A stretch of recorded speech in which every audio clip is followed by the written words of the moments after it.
Em Gênesis, capítulo 50, verso 20, diz assim: Vocês planejaram o mal contra mim, mas Deus tornou isso em bem, para que hoje fosse preservada a vida de muitos. Quem falou isso foi José, filho de Jacó.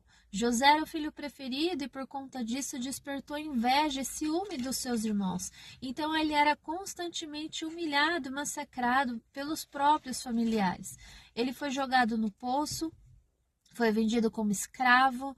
Depois a esposa do chefe dele quis se deitar com ele. Ele se recusou e foi acusado de adultério, foi preso por conta disso. Ele passou por diversas dificuldades.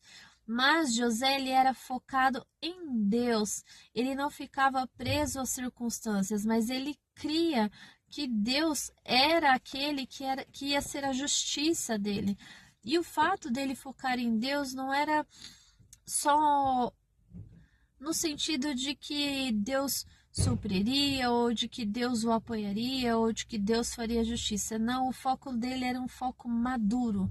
José sabia, ele tinha consciência de que a maldade que faziam com ele vinha dos homens, mas que as mãos de Deus tornavam aquilo em treinamento para que fortalecesse o espírito dele.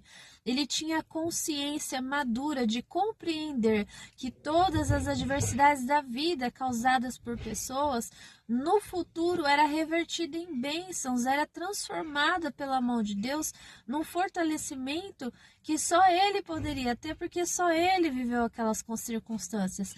E assim é na minha vida e na sua. Cada um vive a sua história, cada um vive o seu momento. Mas nós precisamos ser maduros com relação a tudo. É fácil? Não, não é. Dá vontade de desistir, às vezes quase todos os dias. Mas nós precisamos trabalhar a nossa mente para ter uma fé madura, uma fé sabendo de que tudo que nós passamos nos fortalece de alguma forma, porque Deus reverte em bênçãos.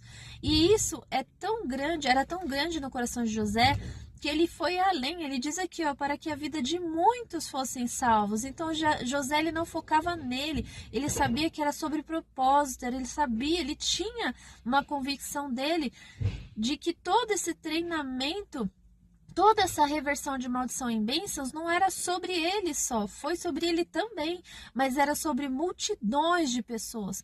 Muitas pessoas foram salvas em época de fome por causa dele, por causa do domínio que ele desenvolveu através das dificuldades.